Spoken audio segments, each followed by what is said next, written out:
선도학교를 운영하는데 선도학교를 운영하는 그 여러 아이템 중에 하나가 우리 선생님들의 연수라는 아이템이 있습니다.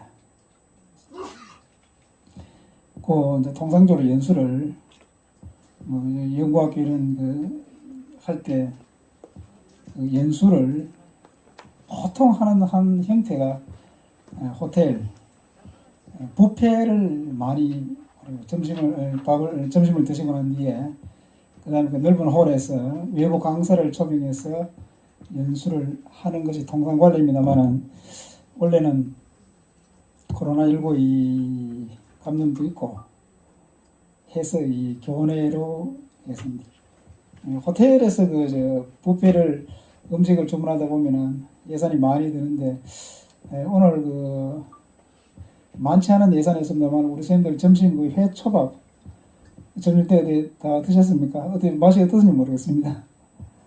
회초밥을 드렸고 조그만한 또 간식거리도 준비하고 그 다음에 책자도 또 알차게 또 만드는 것 같습니다. 지금 책자는 다 갖고 계십니까? 네. 책자 김준식 부장님이 제 강의 자료 파워포인트를 활용하고 뒷부분에는 우리 학교 홈페이지 사진을 활용해서 자료를 만드는데 컬러로 만들어서 아주 보기 좋게 했습니다. 내용은 별거 없는데 아주 보기에 좋은 것 같습니다. 그러면 이제 교내에서 하는데 왜 하필 그러면 제가 또 교장이 또 강의를 해. 교장이 전문가도 아닌데 왜 하필 비전문가가 강의를 하게 된 그렇게 좀 사연을 좀 설명을 드리겠습니다. 고교학점제 이제 우리 3년 동안 연구학교 하고 난 뒤에 학교에서 공간 구축을 이런저런 공간 구축을 했습니다. 계속 같이 했는데 그때 비설고가 전국에서 가장 잘된 공간 구성과 그 다음에 학교 운영에 대해서 소문이 많이 났습니다. 홍보가 많이 되고 선전이 많이 났습니다. 그래서 그런지 모르지만 처음 제가 부임한 2019년도에는 한 700여 명의 외부 손님들이 교육부라든지 교육청이라든지 많은 손님들이 왔는데 제가 그때 많은 설명을 했습니다. 외부 손님들 오시면은 이런저런 설명, 소개, 안내 등은 주로 제가 많이 했는데 2년 정도 했습니다. 하다 보니까 이제 공간 구성이라든지 고교학점에 대해서 나름대로 제가 식견을 가지게 된 거고 그리고 또 이 내부의 공간 구성을 직접 또 우리가 예산을 투입해서 하다 보니까 이러이러한 관점이 필요하다는 걸 제 나름대로 생각을 가지게 되었습니다. 그 자료집을 보시면 맨 앞에 원고가 있는데 원고는 바로 제 생각을 담아놓는 겁니다. 비설고 학교 공간에 대한 제 생각을 담아놓는 겁니다. 그래서 아무래도 비설고의 학교 공간에 대해서 설명을 하면은 저도 좀 설명할 수 있지 않겠나 싶어서 굳이 외부 강사를 초빙하지 않고 제가 강의를 하게 됐습니다. 저는 강사료가 없습니다. 제가 봉사를 하기 때문에 예산 쓰는데 조금 여유가 있습니다. 그래서 제가 강사로 나오게 됐고 그 다음에 이제 오늘 설명드릴 내용은 크게 한 서너 가지가 되는 것 같습니다. 오늘 설명을 드려야 될 내용은 한 서너 가지가 되는데 하나는 우리 비설고등학교 이 공간에 대해서 설명을 좀 드리겠습니다. 이미 여러 선생님들께서 2년, 3년 근무하신 선생님들 아니면 4년 근무하신 선생님들 나는 공간 다 알고 있는데 눈으로 매일 보고 있는데 무슨 공간이 또 필요하냐 설명이 필요하냐 그렇게 말씀하실 수 있을 것 같습니다. 잘 알고 계실 것입니다. 그럼에도 불구하고 혹시라도 학교 전체 측면에서 공간을 이렇게 구성했습니다라고 설명할 부분이 혹시 있을지 모르고 특히 올려오신 분들께서는 비설고 공간에 대해서 아직까지 모르는 부분이 있지 않겠나 그래 생각이 됩니다. 그래서 비설고 공간에 대한 설명이 있을 것이고 그 다음에 이제 이 비설고 이 학교 공간이 지금 정부의 교육 정책 중에 가장 핵심 정책이 고교학점제입니다. 고교학점제를 지난 한 달 정도 전에 8월 달에 정부에서 2023년부터 시행을 하겠다. 고1부터 시작해서 2025년에 전면적으로 시행하겠다라고 정부 방침을 발표했고 또 법으로도 보완을 해놨습니다. 그래서 이제 2023년부터 고등학교는 어떻게든지 이제 고교 학점제를 이것이 이제 공간 구성하고 딱 몰려 있습니다. 물렸기 때문에 공간 구성을 설명하면 고교 학점제를 설명해야 되고 또 그 고교 학점제를 또 설명하다 보면 고교 학점제가 현장에 이러이러한 그 현장에 고민들이 있는데 생각이 있는데 이 고교 학점제에서 어떻게 생각을 안착이 될 것인가 하는 좀 우려스러운 부분도 있고 그래서 거기에 대해서 좀 설명을 드리겠습니다. 이미 그 정부 정책으로 2018년도부터 내가 고교 학점제를 한다고 했는데 그 이후에 연구학교, 선도학교 하면서 고교 학점제에 대해서 여러 사람들이 이런저런 의견을 제시하고 단체에서 여기에 대해서 고교 학점제에 대해서 비판적인 의견, 대안 등을 많이 제시했습니다. 그런데 제가 드리는 말씀 제 의견인데 제 생각인데 제 생각의 일부를 말씀드리는 것이기 때문에 이것이 확정된 이것이 꼭 정답은 아닙니다.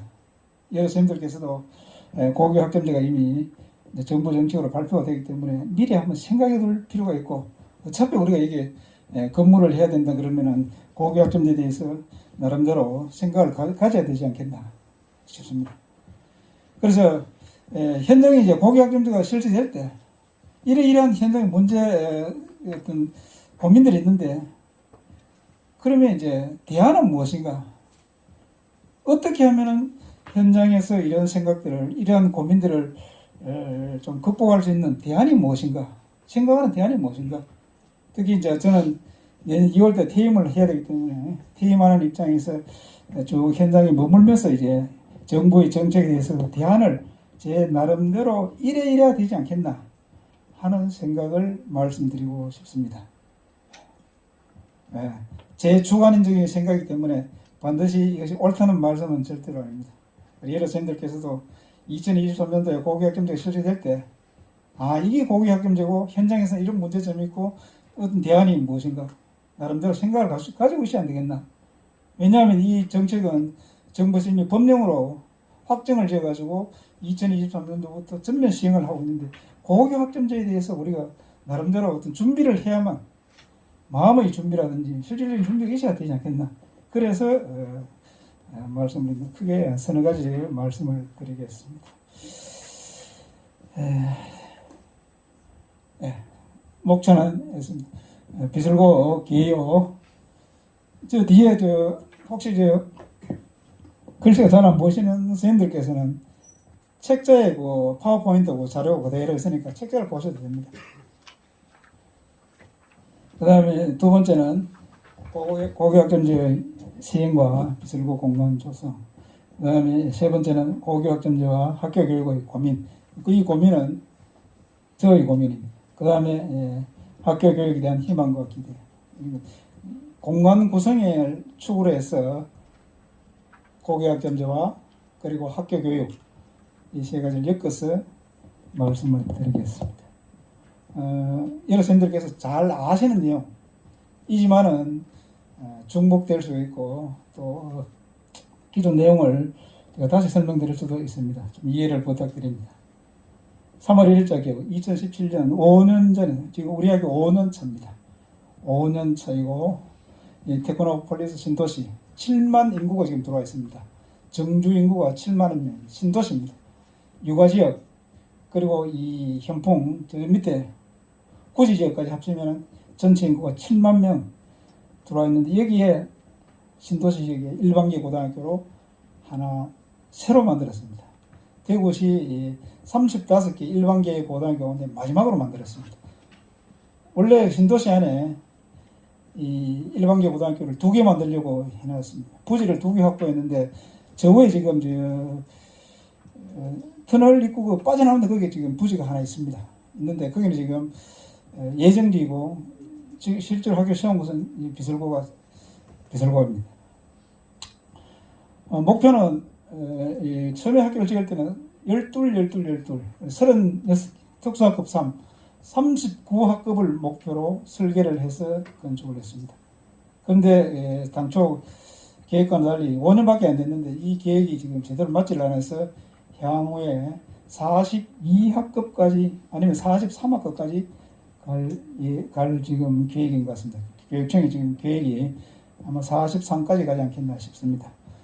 내년도부터 학급이 계속해서 정설이 될 예정인 것 같습니다. 학생 수는 현재 거의 1000명에 육박하고 우리 선생님들은 75명, 일반적 수문은 101명, 99명 정도 됩니까? 대구 시내에서 현재 내년 정도 되면 대구 시내에서 아마 학생 수가 가장 많은 학교가 될 것입니다. 학급 규모라든지 학생 수가 가장 많은 학교가 되겠습니다. 제2회 원래 졸업식을 했습니다. 또 그리고 제5회 입학식을 했습니다. 네. 교문의 모습입니다. 원래 그 부임하신 선생님들께서 교문의 이 장면을 혹시 보셨습니까? 요 옆에 지금 현수막을 옮겨놨는데 작년에 우리 입학 성적입니다. 대입 성적입니다. 4년 국립대학 지방국립대학 이상 서울 쪽 10개 그 사립 주요대학 포함해서 42명 합격이 있는데 전체 16.7% 합격을 했습니다. 이런 학생들이 있습니다. 서울대 2명 등등 있는데 어디 가서 제가 좀 자랑을 했더니 우리 학교 서울대 2명 합격했다 그러니까 그 상대방이 하는 얘기가 현풍에도 서울대 합격하는 학생이 이런 이야기를 합니다. 현풍이라고 하는 이 농촌 지역인데 농촌 지역 거기도 서울대를 합격하느냐 그런 이야기를 제가 들었습니다. 어떻습니까? 우리 학생들은 서울대 합격할 만합니까? 충분히 합격할 만하죠. 충분히 합격할 자원들입니다. 교원석이고 그 다음에 이제 학교 부지 모습 전체 면적은 넓지 않습니다. 한 5,000평 정도 됩니다. 5,000평 되는 이 부지가 그리 넓지 않습니다. 그 넓지 않는 부지의 학교 건물을 이렇게 아주 효율적으로 건축을 해놨습니다. 입구 모습이고요. 그 다음에 우리 이 교사동 밖에 보면은 곳곳에 그런 쉼터, 학생들이 머물 수 있는 그런 짜투리 공간들을 많이 만들어 놨습니다. 밖에 화단 모습이고요. 오늘 우리 실내 화단 모습입니다. 비슬동산이라 해서 비원이라고 장명을 했습니다. 국화원인데요. 국화는 수목원의 국화 축제가 끝나고 났는데 600포기를 받아봤어요. 심었는 건데 지금은 관리가 좀 부실해가지고 조금 지금 원래는 조금 국화가 피지를 않는 것 같네요. 야간 조명 모습. 야간에는 형광 낮에 전기를 축적해서 밤에 이렇게 빛을 발합니다. 보셨습니까 혹시?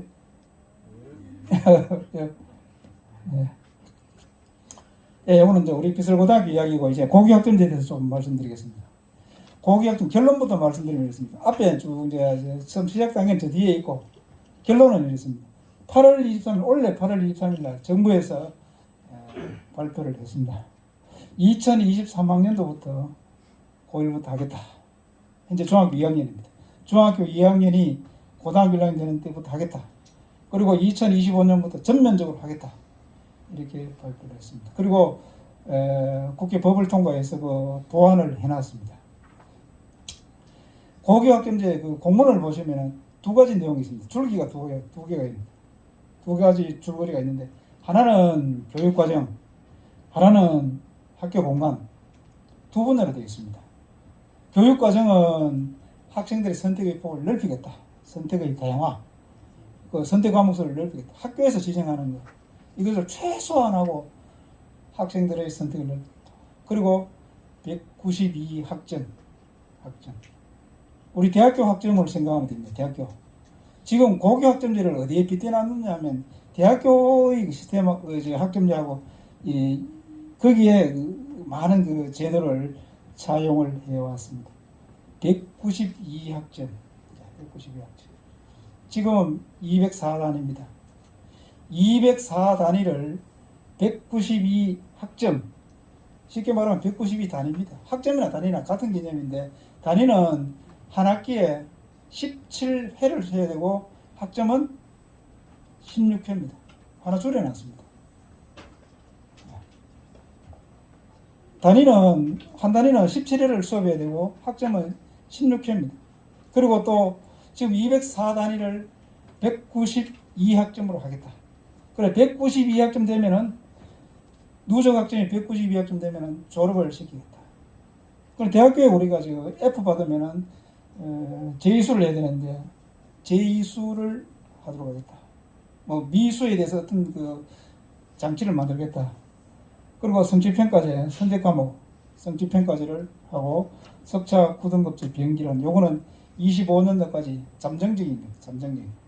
잠정적으로 25년도까지는 석차 9등급제를 하겠다. 석차 9등급제를 이후에 이제 이야기는 아직 잘 모릅니다. 여기까지만 이야기해놨습니다.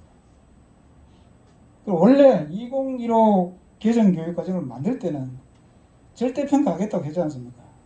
절대평가 하겠다고 해놓고 수능도 절대평가 하겠다고 그렇게 해놔놓고 성취평가제 전면 도입하겠다 해놔놓고 아직까지 수능시험도 있고 성취평가제도 이렇게 요거는 지금 하지 않고 있습니다. 공동과목. 교육과정은 어렵고 그 다음에 이제 오늘 제가 설명드릴 학교 공간은 학점제형 학교 공간 이런 용어는 좀 이해를 해 두실 필요가 있습니다. 우리가 이전에 사용했던 교과교실제 비술고는 교과교실제입니다. 비술고의 교과교실제 그 다음에 이후에 학교 공간 혁신 그 다음에 지금 하고 있는 40년 이상 된 학교 건물들을 노후된 건물들을 지금 리모델링하는 사업을 그린 스마트 미래학교 사업이라는데 요 세 가지를 묶어서 학점제형 학교 공간을 하겠다 이렇게 나왔습니다. 그래서 우리가 그 이전에 쓰던 교과 교실제라든지 이 학교 공간 혁신에는 이런 용어는 이제는 이걸 다 통일하면 되겠습니다. 정부에서 이 학점제형 학교 공간을 이 말 쓰는 자체가 벌써 앞으로 학점제를 확고하게 하겠다는 그런 뜻입니다. 이제 공간에 대해서 설명을 드리겠습니다. 공간이 왜 필요하냐? 지금 결론부터 이야기하는 겁니다. 왜 정부에서 학점제형 그런 그 교과교실제라든지 그린 스마트형 이런 공간 혁신이 왜 공간이 필요한가? 이야기 이렇습니다. 정부 이야기는 이렇습니다. 선택 과목이 있지만 학생들의 선택을 다 풀어주는 겁니다. 우리 처음에 그 2019년도 제가 오니까 이 학생들의 선택의 폭을 얼마나 넓혀놨는지 연구학교 한다 그러고 얼마나 폭을 넓혀놨느냐 하면은 체육하고 영어하고 국어하고 수학하고 체육하고 음악미술이 다 통으로 해놨습니다.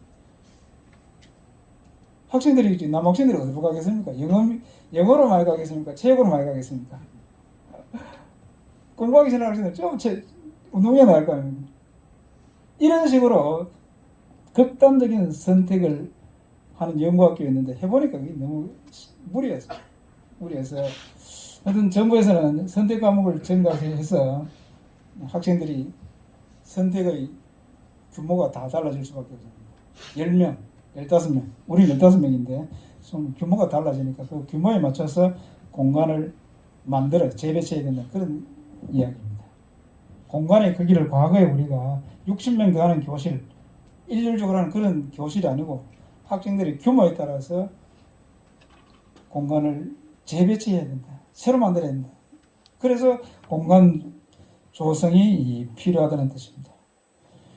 그리고 또 요거는 이제 규모고 양적인 측면이고 그 다음 질적인 측면에서 정부에서 하는 이야기가 질적인 측면에서 과거에 우리 선생님들께서 이 막 7번 일방적으로 막 수업하는 이걸 탈피해서 토론식 수업 그 다음에 1대1 수업도 좋고 이런 다양한 수업을 하기 위해서는 다양한 형태의 공간이 필요하다. 그래서 학교 공간을 새로 만들어야 되겠다. 그런 논리입니다. 이건 이제 어디서 사진을 내가 가져왔는데 우리 과거의 교실의 모습, 이런 교실 모습, 이런 교실을 이제 공간 혁신을 하자. 뭐 이게 너무 오래된 사진이죠. 근데 어디 가져다 보니까 이런 사진이 왔습니다. 이런 일자형 대형 교실에서 이런 토론형 공간으로 바꿔야 되겠다.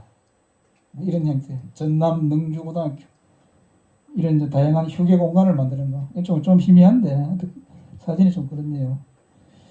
그 다음에 이제 우리 학교에서 보내는 것들이고, 이것도 사진이거든요. 자, 이건 좀 선명하네요. 이거 우리 학교거든요. 이런 경. 지금 나연아 선생님께서 수업하고 계시는데 도서관 옆입니다. 여기 학생들이 토론 수업을 하고 있는데 집단으로 나눠서 토론 수업을 하는데 이런 형태의 공간이 필요하고 이런 형태의 수업을 하는 것이 좋지 않겠나 라고 해서 공간 요소를 이야기했는 겁니다. 자, 그러면 이제 정부에서 고교학점제 하는데 이런 공간이 필요하다 했는데 그러면 비술고는 어떻게 했냐? 비술고는 왜 전국적으로 그래 소문이 나고 고교학점제 딱 부합한 학교라고 이야기됐는가? 왜 그러냐? 잘 아시겠지만 좀 설명을 드리겠습니다. 개교시의 핵심적인 미래의 느낌. 대구 마지막에 일반계 고등학교를 지으면서 이 비술고는 기존의 생각을 완전히 뛰어넘었습니다. 기존의 일자형 교실이 아니고 새로운 형태의 교실을 지향을 했습니다. 디귿자형 건축물이고, 그 다음에 각층 학년별로 분리되어 있고, 그 다음에 이제 이것은 학생의 동선이 아주 건조하도록 했습니다. 교과 교실제 하는데 수학 교실, 영어 교실 동선이 멀어가지고 학생들이 이동하는데 시간이 많이 걸리고 또 개인 소지품도 가져가야 되고 이런 불편한 점을 초기에 교과 교실제 할 때 문제점을 한꺼번에 해결하기 위해서 만든 겁니다. 딱 밀집을 시켜가지고 그 층 안에서 그 학년의 학생들이 이동할 수 있도록 이동하는데 아주 편리하도록 그런 구조를 띄고 있습니다. 그래서 2018년도에 이제 정부가 바뀌고 난 뒤에 새로운 정부에서 새로운 이 교육 정책을 발굴하다 보니까 2015 개정교육 과정을 2018년도에 고등학교 이제 시행을 하려고 하는데 그 2015 그 교육과정, 개정교육과정을 고교 학점제라는 이름으로 타이틀을 바꿔놨습니다. 바꿔서 이제 고교 학점제를 하겠다고 했습니다. 그리고 2015 개정교육과정을 모태로 하고 있습니다.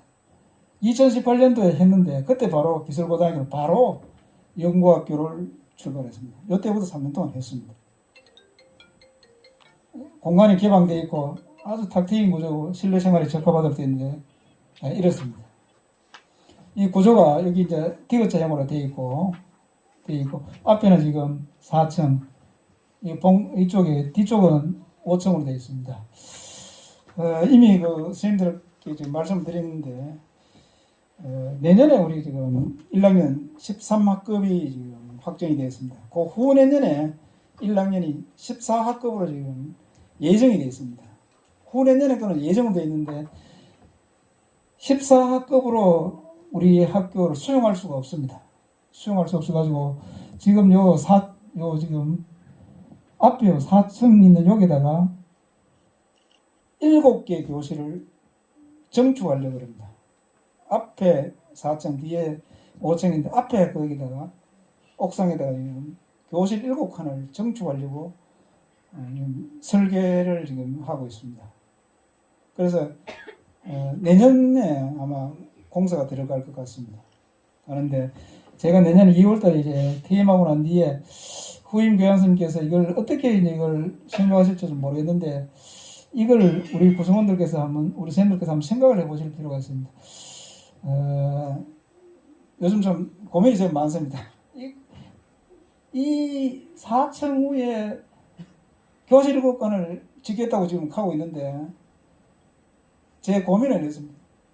첫째 고민은 굳이 이 신축 건물 5년밖에 안 됐는데 여기다가 또 건물 또 손을 대느냐. 학급의 숫자가 많은 것 같으면 옆에 있는 도산, 옆에 있는 현풍, 아니면 조금 나가면 화원고등학교 있지 않습니까?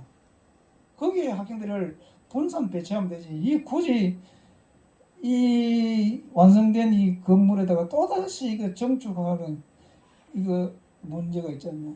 그건 교육청에서 이제 하겠다고 하니까 저로서는 참 고민이 많습니다. 고민이 많은데 내년에 혹시 그 후임 교양선생님께서 여기에 대해서 의견을 틀림없이 아마 그 선생님들한테 청취하려고 그럴 겁니다. 들으시러 가면 우리 선생님들께서 고민을 좀 하셨다가 그때 의견을 좀 제시해 주시기 바랍니다. 일단은 지금 교육청에서 이게 7개 교실을 하겠다고 하는데 문제는 7개 교실, 여기 지금 화장실이 있는데 7개 교실을 하면 화장실을 지금 거기 따라 들어와야 됩니다. 화장실 따라 들어오면 밑에 있는 4층의 화장실하고 이 연결을 해야 되는데 연결을 하려고 하면 이 옥상을 잘라내야 됩니다. 잘라내야 되는데 콘크리트 건물을 쉽게 자를 수가 없지 않습니까? 이 또 뭐 부수고 이러면은 전체 건물에 크랙이 갈 것 같고 이래서 걱정이 많습니다. 하여튼 학급은 정설하고 교육청에서는 여기 학급 여기에 따른 정설에 따른 정축을 하겠다고 지금 학교에 지금 요구를 하고 있는 상황입니다. 그 다음에 급식실 여기는 지금 요쪽으로 지금 급식실을 정축하려고 합니다. 450석을 만들려고 하는데 지금 300석인데 150석을 더 정축하려고 하는데 만약 학생이 1000명이 넘으면 450명이 정축해봤자 아무런 의미가 없습니다. 자, 그 다음에 이거는 우리 안에 다 보시죠. 이런 구조를 가지는 내부 구조를 가진 학교가 없습니다. 이런 구조를 가진 학교가 없습니다. 이 청고가 높고 환하게 되어 있습니다. 학생들이 자기 학년을 바로 들어갈 수가 있습니다.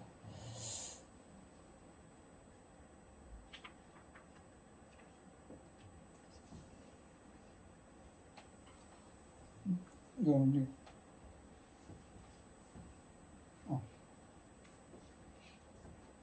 예, 복도 모습입니다. 예, 복도 모습. 복도가 기존 복도 2.5배 되는데 외부 손님들이 우리 비슬고 복도 보고 전부 다 감탄합니다. 아, 부럽다. 이런 복도가 있을 수 있는가? 예. 예. 그 다음에 이제 또 하나는 이 구조가 좀 다 개방되어 있습니다. 교실도 개방되어 있고 교장실하고 다 개방되어 있는데 우리 선생님들 제가 솔직하게 한번 물어볼게요. 어떻습니까? 개방되어 있는 데 대해서 수업하시는데 어떻습니까? 저한테 한번 말씀해 주시죠. 교장실은 아주 좋습니다.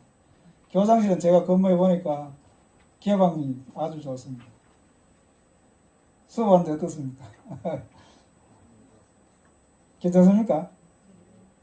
그래서 제가 외부 손님 오시면은 몇 가지 자랑하는 것 중에 하나가 이 개방하는 것이 좋습니다.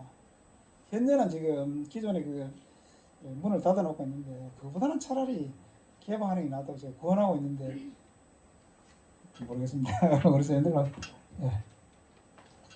행정실 개방돼 있고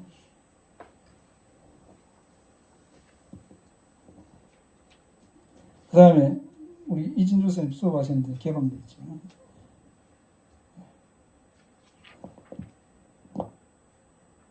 예, 다음 최재원 선생님 수업하셨는데 제가 이렇게 몰래 살짝 찍었는데 잘 모르대요.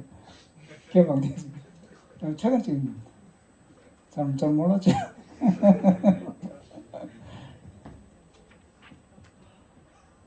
잘 얼마나 봐. 그다음 도서관도 개방돼 있고. 예. 참고로 이번에 도서 예산을 3천만 원을 증액을 해놨습니다.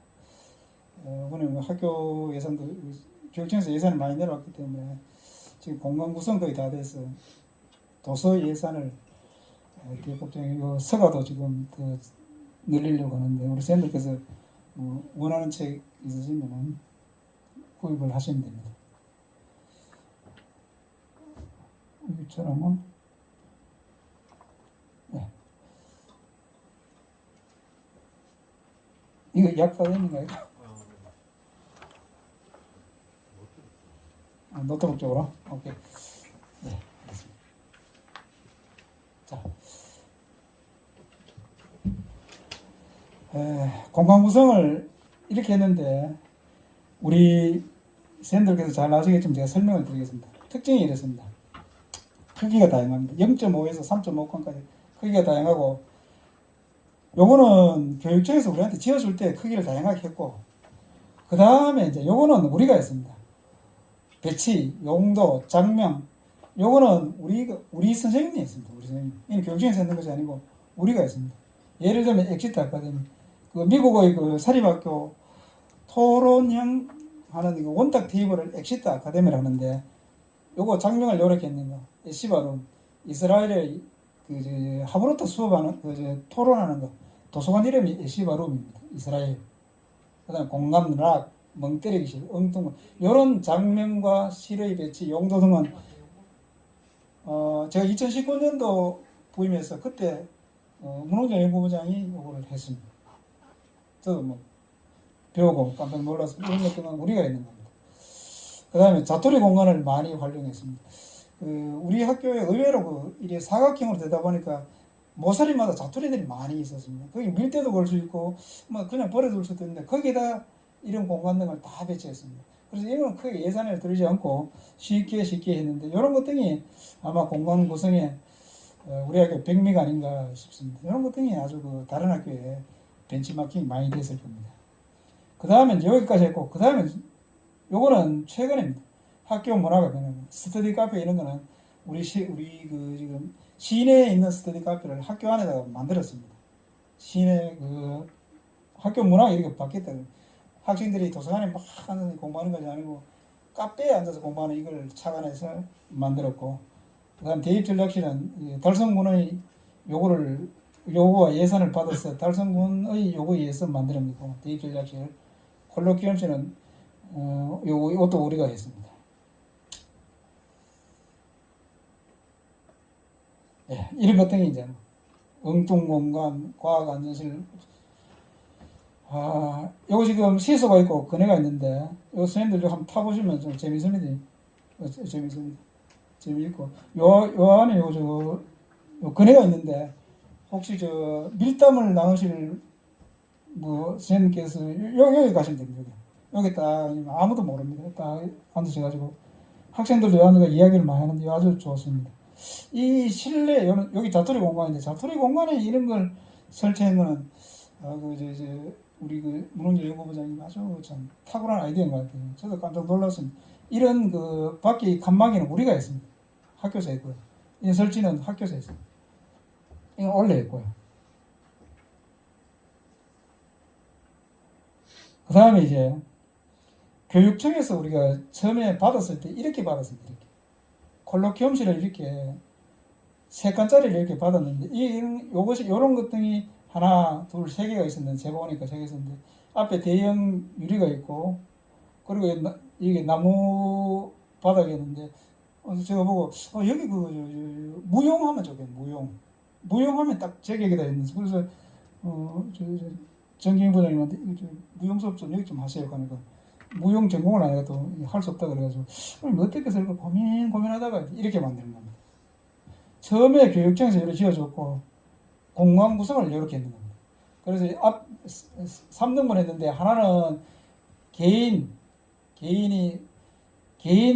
수업 하는 거, 그 다음에 그룹 수업 하는 거, 토론 수업 하는 거, 마지막은 그 결과물을 저쪽에 가면 이제 발표할 수 있도록, 이쪽 끝에 가면 스크린도 있습니다. 발표할 수 있는 그런, 이런 식의 공간 구성이 아닌가 싶습니다. 그렇죠?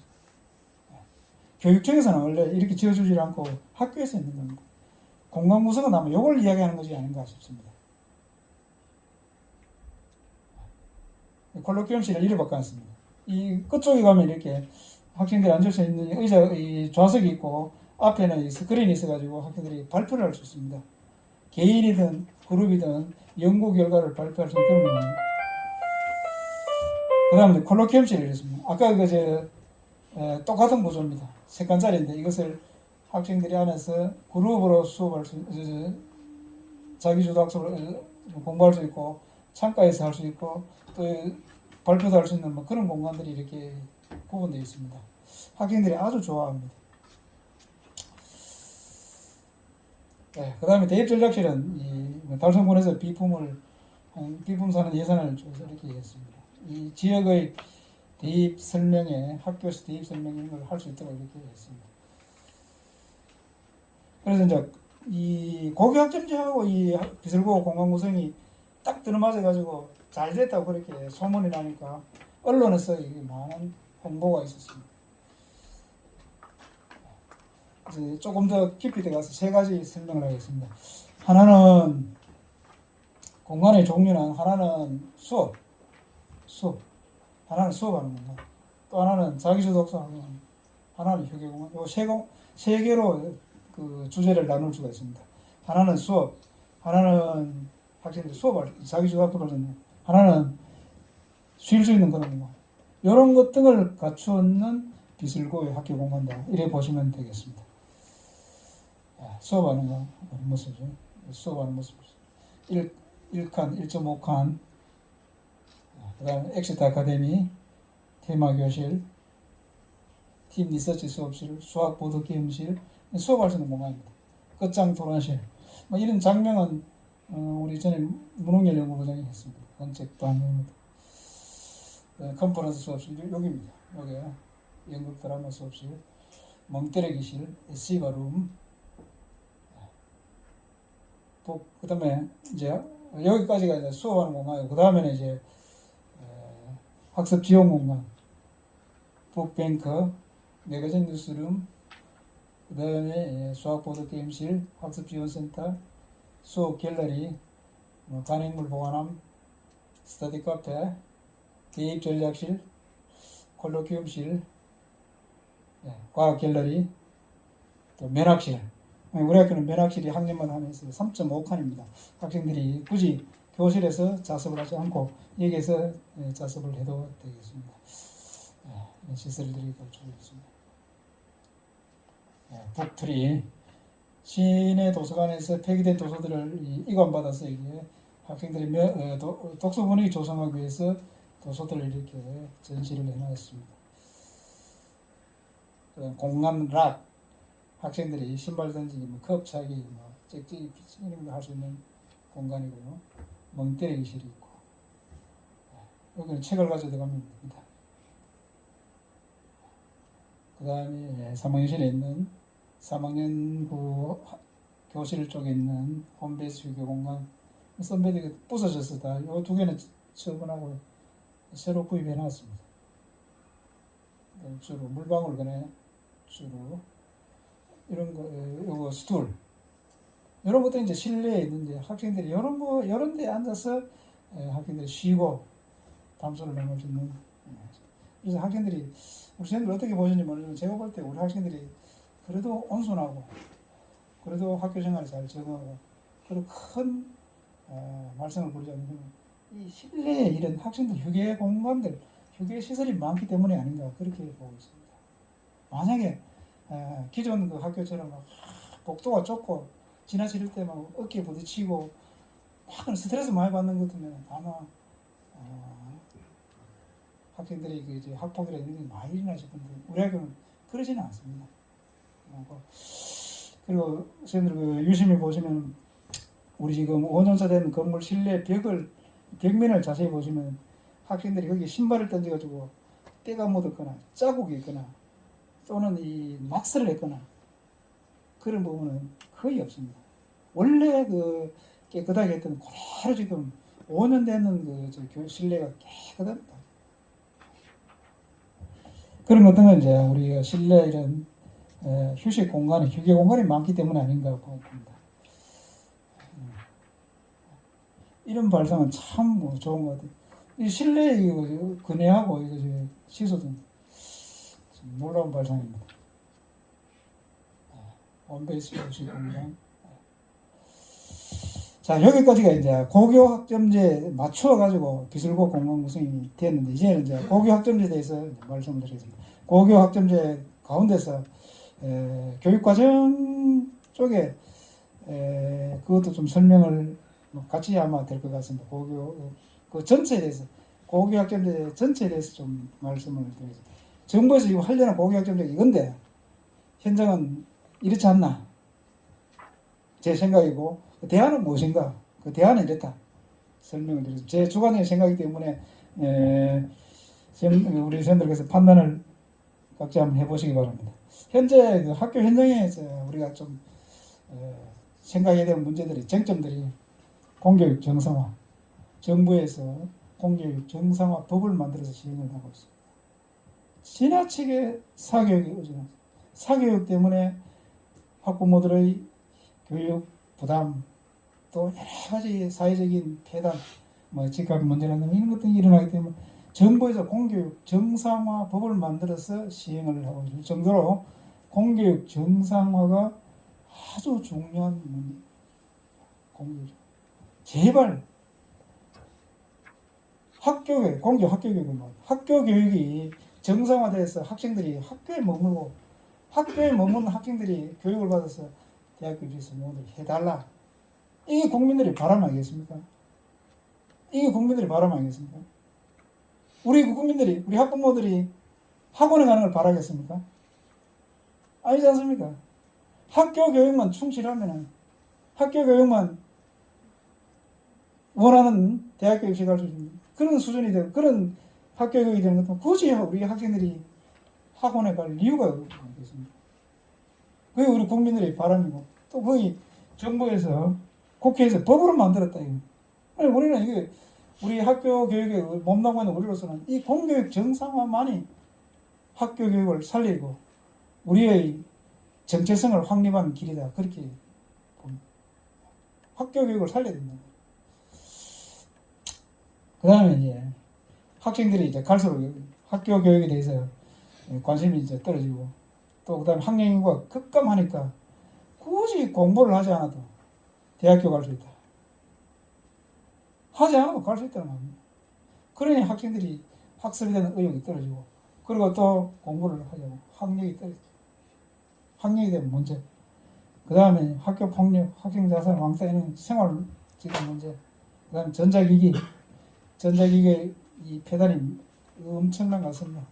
우리가 그 먹고 살기 위해서는 휴대폰을 만들지 않을 수 없지만 거기에 따른 폐단이 엄청나게 많은 것 같습니다. 우리 다 실감하고 있지 않습니까? 우리 갓난 애기들 엄마한테 보채고 보행 가서 엄마를 괴롭히고 그러면 엄마가 좀 실증나면 어떻게 합니까? 휴대폰을 딱 쥐어주면 그 1살, 2살 애기 휴대폰만 가만히 있습니다. 얼마나 계단에 신경합니까?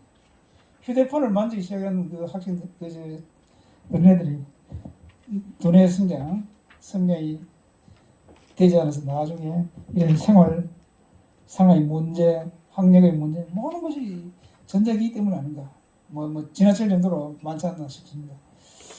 그 다음에 우리 2년 동안 코로나 이거 경험해보니까 학생들이 원격 수업 때문에 학력이 저하되고, 그 다음에 생활적인 문제, 이것이 너무나 많이 누적되고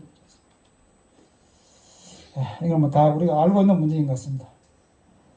자, 이런 문제가 있는데, 그러면 정부에서는 그러면 뭘 하고 있는가? 정부에서는 뭘 하고 있는가? 대구교육청은 뭘 하고 있는가? 정부에서 교육의 방향을 이래 잡아놓은 것입니다. 정부에서 6대 핵심은 2015 개정교육을 총론에 나가십니다. 창의 융합적 사고, 지식정보 처리, 창의적 사고, 자기관리 역량, 공감 소통 능력, 공동체 요 6가지를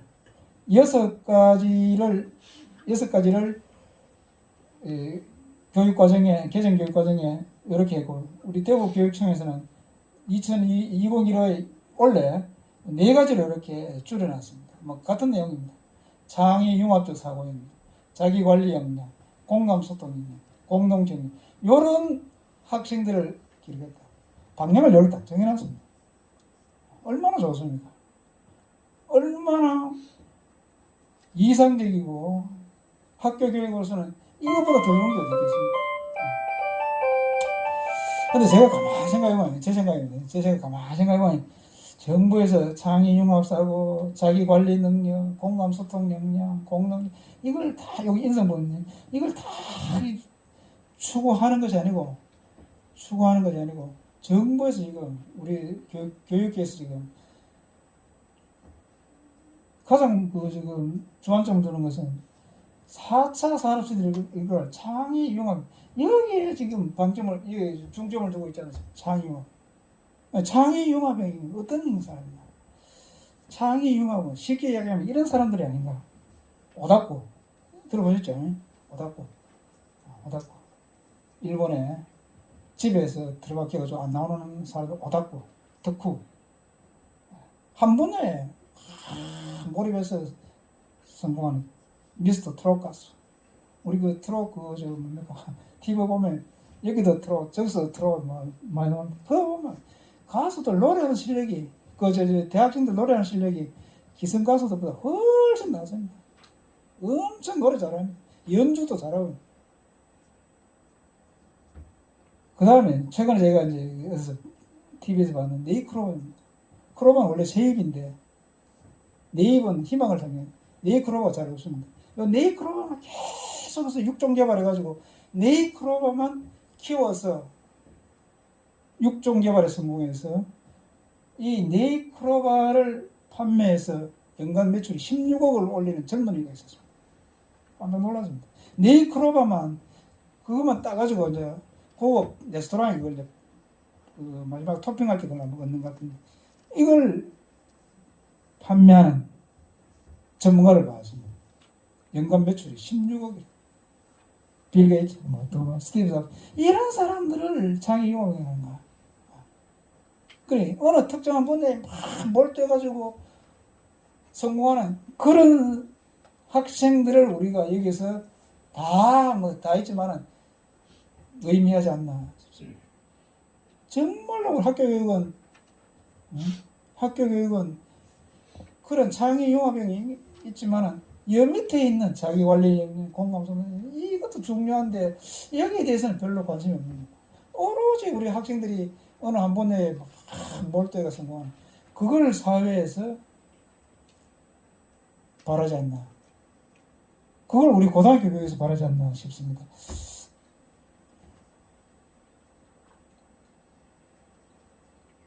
자, 이렇게 이제 그 정부에서 이렇게 하려고 하는데 교육청에서 하려고 하는데 그래서 이제 고교 학점제를 장애 융합형 인재를 이제 하면서 고교 학점제를 하고서 이제 나온 것이 이제 고교 학점제인데 고교 학점제를 하면은 장애 융합형 인재가 양성된다는 이 말이에요.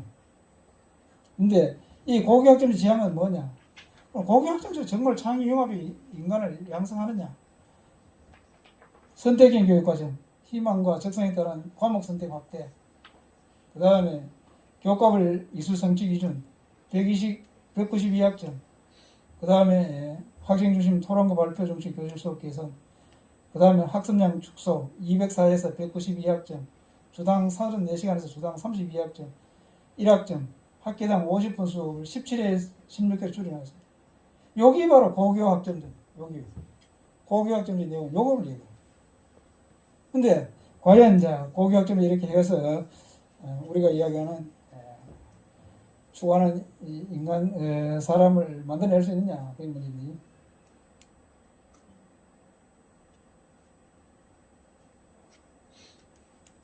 이게 자, 그래서 이제 고교 학점제는 정부에서 이런 걸 지향하는데 제가 생각하는 고교 학점제에 대한 생각을 이건 제 생각을 두 가지를 이야기하겠습니다. 하나는 정부의 정책적 관점하고 그 다음에 교육의 본질적 관점에서 접근해서 말씀을 드리겠습니다. 정책적 관점에서는 국가 정책적 관점에서는 학교 교육은 국가 정책의 정치적 판단보다는 교육적 원칙과 현실이 더 중요하다. 정치의 정책에 의해서 갑자기 정권이 바뀌었다고 해서 고교 학점제 했습니다. 과연 얼마나 정도 고민을 했어요? 얼마나 현실을 반영하고 과연 그럴까? 교육 정책이 정부 바뀌는데 자꾸 바뀌고 있습니다. 예를 들면 대입제도 수시로 바뀌고 있고 자유학기제, 학년제 과연 이 정당한 정책이지? 중학교 이야기 들어보면 자유학기제, 학년제 해가지고 중학생들이 공부를 하지 않는다는 그 이야기를 많이 들었으면 돼요. 왜 왜 고등학교 들어와서 학생들이 이렇게 학습력이 떨어지냐? 추적을 해보면 중학생들이 자유학기제, 학년제하고 많이 1년 연관됐습니다. 1년 동안 학생들이 아무것도 안 한다 이거예요.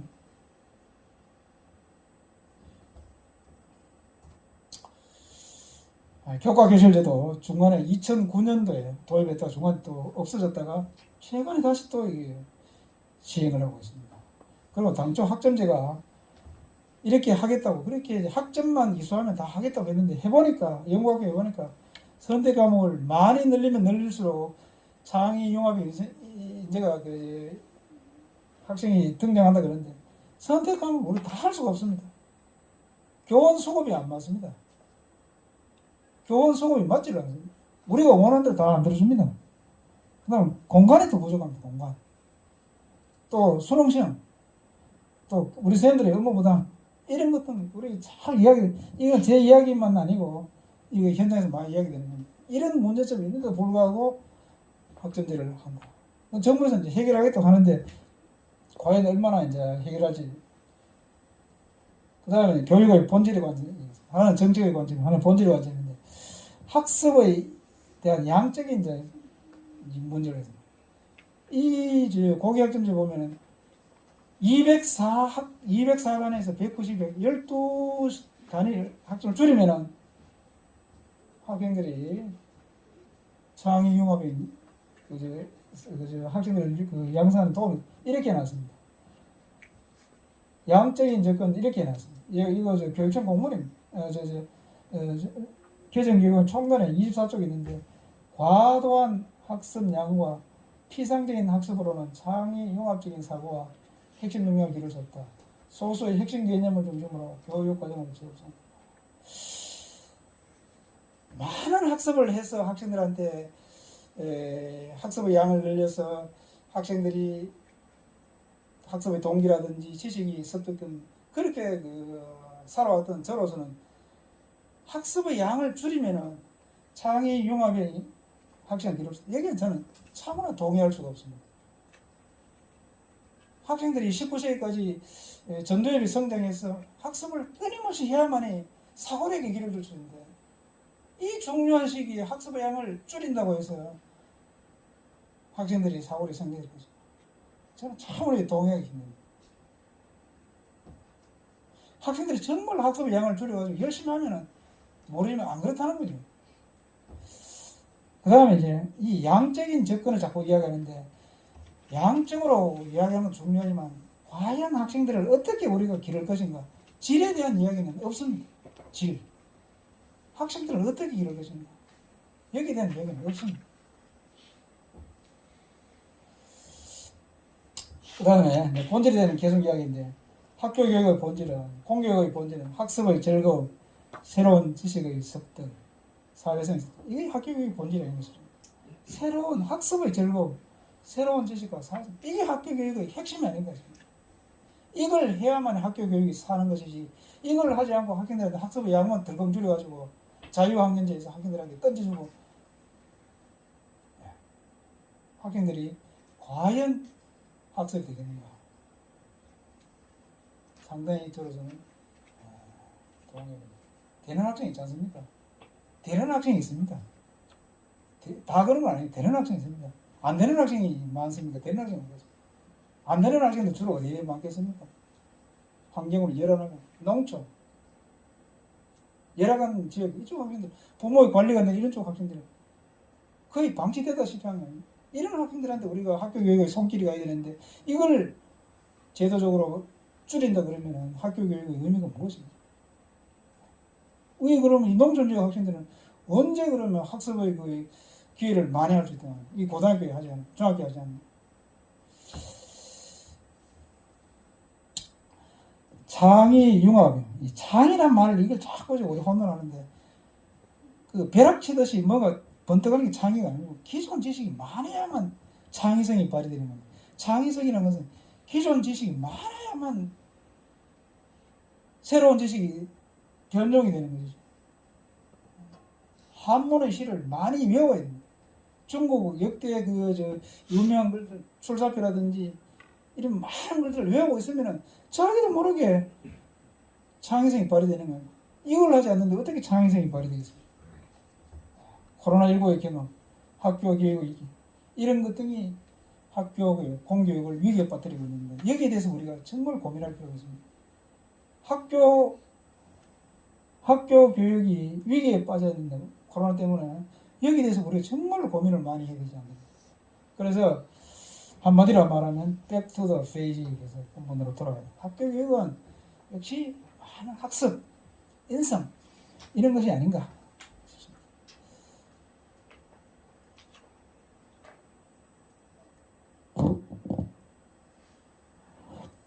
예. 어, 현재까지 이제 이런 이야기입니다. 현재까지는 고교 학점제의 그럼 도대체 뭘 어떤 것이 고교 학점제고 앞에서는 뭐 이런 학생의 선택을 폭을 넓히고 뭐 이러면 학점제로 하면 된다 했는데 지금까지 나오는 이야기를 대충 몇 가지를 요약해 보면 단위를 학점을 바랍니다. 영어 변경 정도, 공간 구성 실행 가능한 교육에 대한 형식적, 기상적, 정치적 접근, 혁신적인 대학 입시 아직도 정말로 아까 얘기한 오답부라든지 그런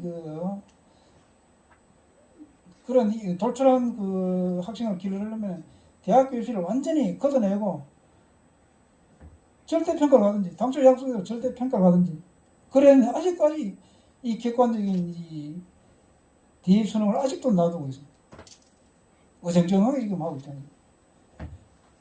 우리 선생님들이 만약에 선택의 폭을 달리했을 때 여기에 대해서 확실하게 어떻게 하겠다는 그런 명확한 답을 지금 이야기하지 않고 있습니다. 예를 들어보겠습니다. 예를. 이거 지금 9월 16일 날 교육청에서 이런 공문을 제가 중등교육과에서 여러분 이 9월 16일 공문 다 읽어드릴게요. 192학점으로 조정되면 교사들의 수업 부담이 줄어들어 학생들의 진로 진학이나 수업 연구에 좀 더 집중할 수 있을 것입니다. 이 말 맞습니까? 192학점으로 조정되면 12학점 준다는 뜻입니다. 교사들의 수업 부담이 줄어들어 학생들의 진로 진학이나 수업 연구에 더 집중할 수 있다. 이게 지금 우리 현실 이야기입니까? 나는 여기에 대해서는 확신하죠. 정말로 그 204를 196으로 줄였을 때 우리 선생님께서 수업 연구도 하시고 진로 진학도 상담한 현장이 우리 그렇습니까?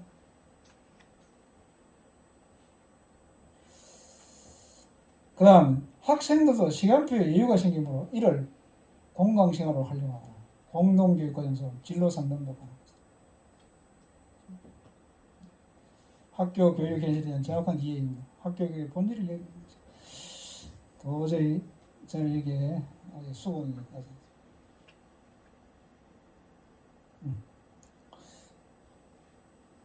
그래서 이제 제가 그 공무원이 또 저 교육청 정책에 대해서 비판했다 그러면은 제가 안 되기 때문에 제 생각입니다. 제 생각이기 때문에 뭐 생각은 할 수 않습니다. 특히 이제 내년 2월에 정년 퇴임하는 저로서는 이 현장의 문제가 이런데 정책은 이래 가고 있으니 가슴이 많이 답답하지 않겠습니까? 그래서 했는 이야기이기 때문에 우리 저 현장에 이제 계속 남아 계실 우리 선생님들께서 고교 학점제가 시행됐을 때 한번 고민을 해 주실 필요가 있을 것 같습니다. 그럼 이제 그럼 당신은 그러면 교장은 그러면 대안을 마련해 대안. 그러면 이제 팀하는 입장에서 대안을 한번 이야기해봐라. 대안을 제가 말씀드리겠습니다. 이게 아닌가. 제가 생각하는 대안은 이렇습니다. 제가 생각하는 대안은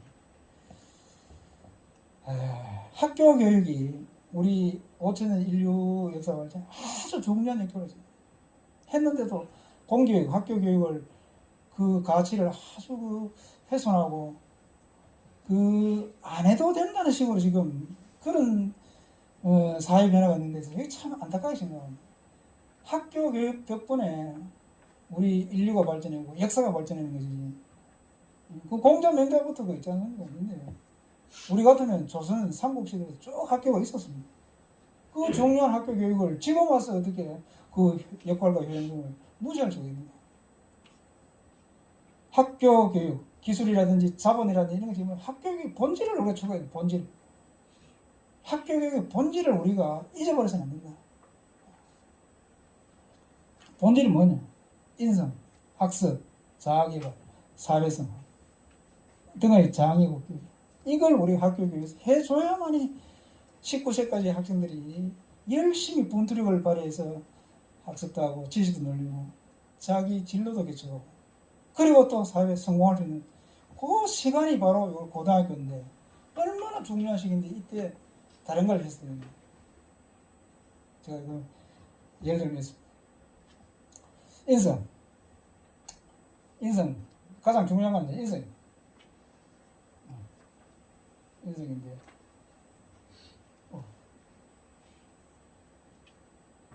기본은 학교 교육의 기본은 인성은 뭐 도덕과 양심, 뭐 자기조율, 관계조율, 나, 너 더불어 하는 건데 도덕과 양심, 자기관리, 분투력 이것이 아니겠나. 이걸 우리가 요 청소년기에 길러줘야 되겠다. 타인과의 배려, 협력, 관계. 이래야만 이 인간 이런 사람이 학교 교육에서 성공해야만 우리 사회가 건전하게 되어 있습니다. 이걸 배우지 않는다면 언제 배우겠습니까? 제가 이제 쭉 학교 교육을 하면서 했는 사례가 우리 했는 녹색길 걷기 이런 거 아니겠습니까? 녹색길 하원고등학교에서 이런 것이 바로 인생이 아니겠나 싶습니다. 하원 남평문시 세 가지 있습니다. 산에 데려가는 거. 학생들 이런 인생이 아니겠나. 제 포함 좀 나왔습니다. 경북고등학교 경북고등학교 비설고였습니다. 비설고였어요. 요 학생 이름이 뭐더라? 2019년도인데 요 학생이 제가 요 앞에 이거 도동서원 중명당인데 학생이 이 도동서원의 유래 김경필 선생의 학문에 대해서 이 학생이 공부를 해와서 앞에 있는 학생들한테 설명을 하고 있는데 옆에 지금 문화해설사가 여기 있습니다. 있는데 처음에는 문화해설사가 도대체 저 학생이 뭔 설명을 저렇게 할까? 그냥 반신반의하고 쫙 귀를 기울이고 이 학생의 설명이 이 학생 이름이 뭐예요? 이 학생이 너무 설명을 해요. 저도 이래 옆에 들어보면 잘하더라고요. 그러니 문화해설사서 그러면 도망을 가거든요. 놀랄 정도였습니다. 그리고 이 학생한테 이 도동서원을 설명한 김경필 선생의 학문을 설명을 했던 이 학생은 평생 가도 잊지 않을 것입니다. 이거는 학교 교육만 하잖아요. 학교 교육만. 그래서 작년에 우리 교육청에서 조금 싫어하는 거 좀 몇 가지 했습니다. 속된 말로 야매를 좀 했습니다. 김지로 부장에게 산에 그날 한 5번 오르락 내리락 했죠. 그래서 이번에도 지금 곧 합니다. 그 다음에 또 하나는 인성을 하고 난데 그 다음에는 자기주도 학습이 아니라 학교에서 가장 중요한 건 자기주도 학습. 스스로 공부하는 힘을 기르는 것이 학교다. 이거 안 해주면은 학교의 존재의 의미, 학원하고 학교에 구별되는 이거다. 학습은 스스로 공부하는 겁니다. 학습이 되는 기기. 학위 시습 주면 불효이고 너는 학위편 나가는 지지자는 불효 호지자요. 호지자는 불효 낙지자요. 너는 옥녀편 나가지. 공자가 논에 나오는 공자의 그 말 좀 뛰어난 학문 공부를 하라는 그 점에서 위대한 성인이 아닌가. 학습에 대한 원리와 방법을 인지학습, 사고력을 기르는 인지학습 이론, 암기과정, 사고력 이런 것들이 학교 교육 과정에서 우리 학교에서 하는 성취도전 사람 줍시다. 자기주도 학습 캠프, 모래 캠프 이런 것들이 있습니다. 이거는 하원고등에서 있는 거고, 경북고등에서, 경북고등, 비설고에서, 비설고에서, 자기주도 학습 캠프, 행복드리머, 경북고에서. 그래서 이제 이 경북고등의 모재고 학생인데 서울대 가면 이런 학생들이 이제 자기주도 학습 성공 이런 걸 소개를 많이 했습니다. 그 다음에 이제 우리 학교 잘 아는 정다은 다 잘 알지 않습니까? 그 요코시에 초등학생입니다. 초등학생인데 6시에 등교해서 8시까지 자기주도 학습해서 처음에 우리 학교 입학할 때는 수학 꼴찌였잖아요. 6등급이었죠. 졸업할 때 1등했어요. 이런 학생이 바로 학교 교육에서 성공한다는 거죠. 다음에 서울대 1차 인문광역에서 학교가 2차 떨어졌는데 이 학생이 성균관대 갔습니다. 학교와 선생님에 대해서 굉장히 고마워하고 충성을 다하는 인성이 아주 바릅니다. 깜짝 놀라요. 정당히 자기주도 학습에서 놓던 후배들한테 설명하고 있는 이 노트를 빡빡하게 어떻게 하면 이거를 후배들한테 이야기하거든요. 우리 원래 성공했는 학생들이 서울대 가고 다 이 학생들이 고려대 갔는 학생은 다 자기 주도 학습에 성공했기 때문에 수능 시험에 의해서 갔는 학생들 아닙니다. 이런 학생들이 서울대 가는 학생들이 대표적인 예를 들었습니다. 그 다음에 진로 진학. 역시 학교는 학생들의 수시 전형, 학생부 종합 전형이 중심이 되지 않겠나. 우리 학교는 지금 이걸 못했는데 학생들의 자기 진로를 스스로 개척하는 커리어 로드맵이 참 의미 있는 프로그램이었는데 우리 할 수가 없어서 하지를 못해서 참으로 아쉽게 생각합니다. 코로나 때문에 못했는데 이거 참 학생들이 원하는 그 자기 진로를 서울에 가서 대학이라든지 그 직업에 가서 해보는 그런 장인데 우리 학교 지금 코로나 때문에 못해서 참 아쉽습니다. 아니고 이제 커리어 로드맵 우리 경북고등학교에서 있는 그 다음에 커리어 로드맵을 요즘 많이 유성민 자기 선배 그날 저녁에 이제 서울에 가서 선배를 초빙해서 선배 강의를 듣는 그런 시간이 있었어요. 이 학생들이 상당히 본투력이 넘치는 그런 학생들입니다. 학생들. 네. 그다음에 학교 설명에도 역시 학생들이 하는 그런 모습. 정다운 이야기고. 그다음에 우리 학교 같은 경우는 김시원이, 시원이 설명했는 경우. 진로 진학 코치, 역량화 컨설팅. 자, 이런 것 등이 이제 대안이 아닌가.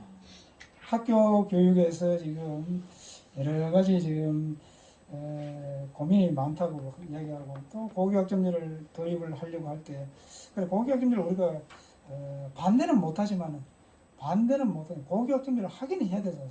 정부 정책인데 왜 그걸 반대를 하겠습니까? 반대는 못하지만 그러나 내용은 알고 거기에 대한 대안을 우리가 좀 생각하고 학생들한테 해줘야 되겠나.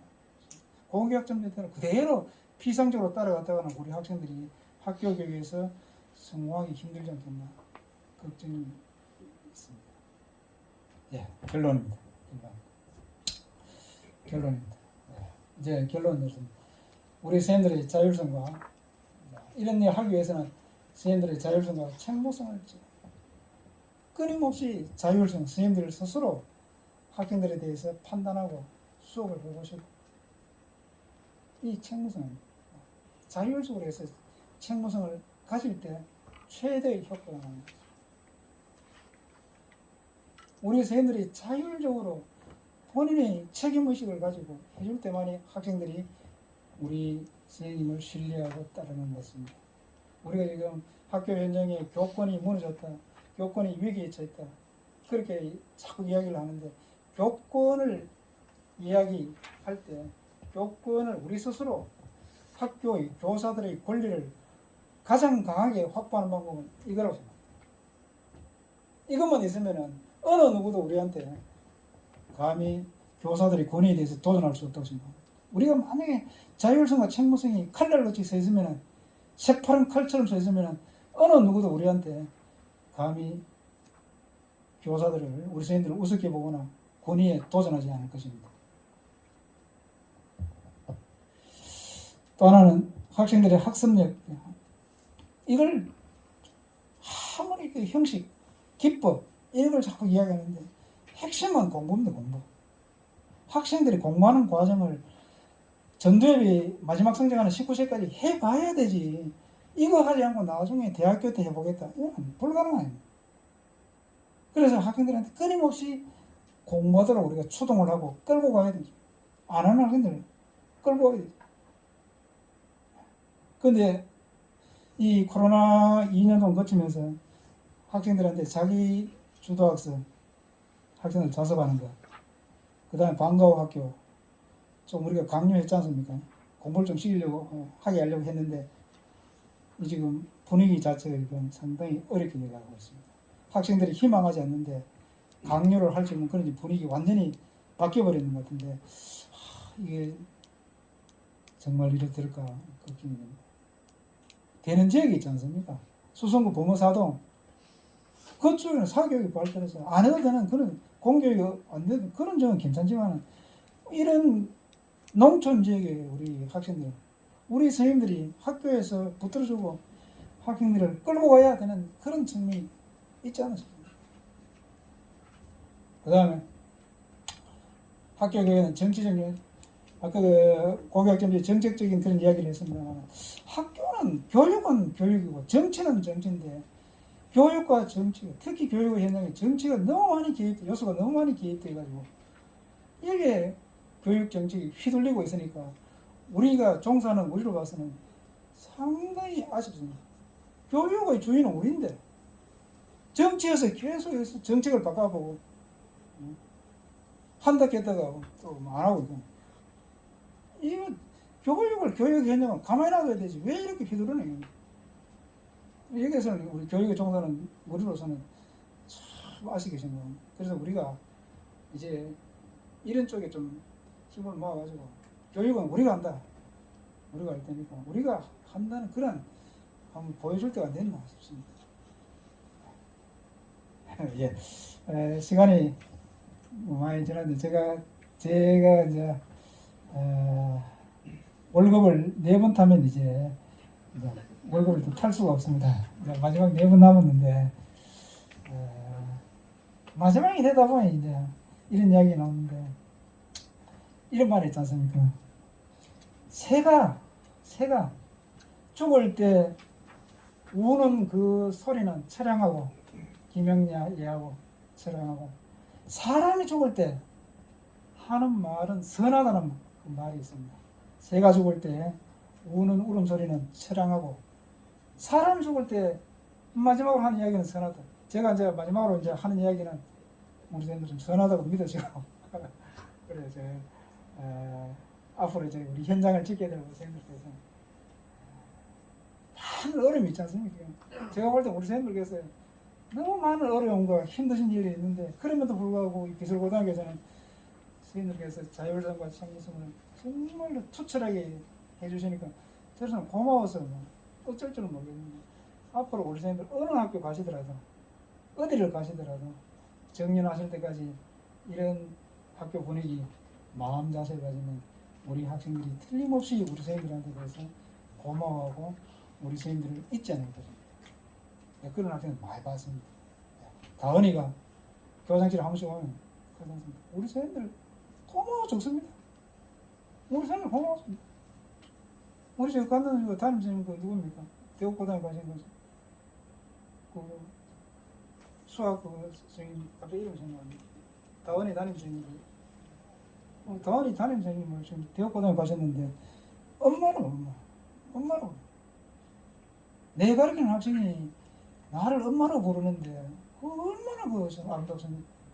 이것이 학교 교육의 참모습이 아닌가 그렇게 했습니다. 쓸데없는 얘기를 너무 많이 했습니다. 경청해 주셔서 대단히 고맙습니다. 감사합니다.